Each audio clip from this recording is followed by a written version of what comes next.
Trump is clearly not happy with the Europeans. What's at stake here? Yeah, he's losing patience on this one. It was somewhat in the air after we've heard similar statements from members of his administration in the days before. Now, here's what he said verbatim in his social media post.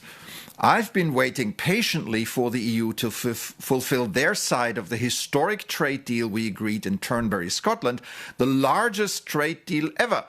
I agreed to give until our country's 250th birthday, or, unfortunately, their tariffs would immediately jump to much higher levels. Of course, the deal is lopsided and controversial, especially in the European Parliament. It's 0 tariffs on US exports going to Europe and 15% on European products going to America. That's why negotiations between the EU institutions have been tough so far and are still ongoing before the deal can be approved by the Parliament. The main sticking point here being the demand to insert safeguards in case Trump breaches the joint commitments or threatens the bloc's territorial integrity, as he did when he threatened to forcefully seize Greenland from Denmark.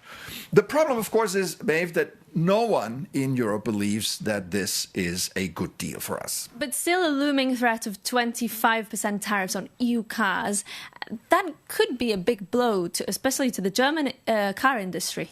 Well, it would be a pretty nasty blow. That's correct. It would probably not destroy the European car industry, but it could accelerate a major shift towards a relocation of industrial capacity away from Europe.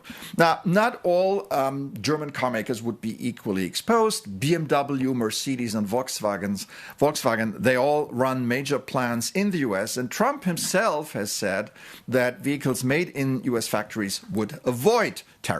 But Audi and Porsche would be very vulnerable. They could lose market share, their profit margins would shrink, and they could be forced to relocate their production to America. And this is exactly what Trump wants.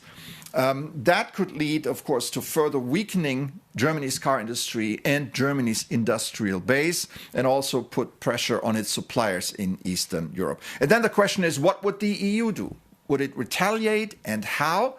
So the prospect of a trade war, major trade war with the US is certainly on the horizon here. Okay, Stefan, thank you so much for bringing us up to speed on that.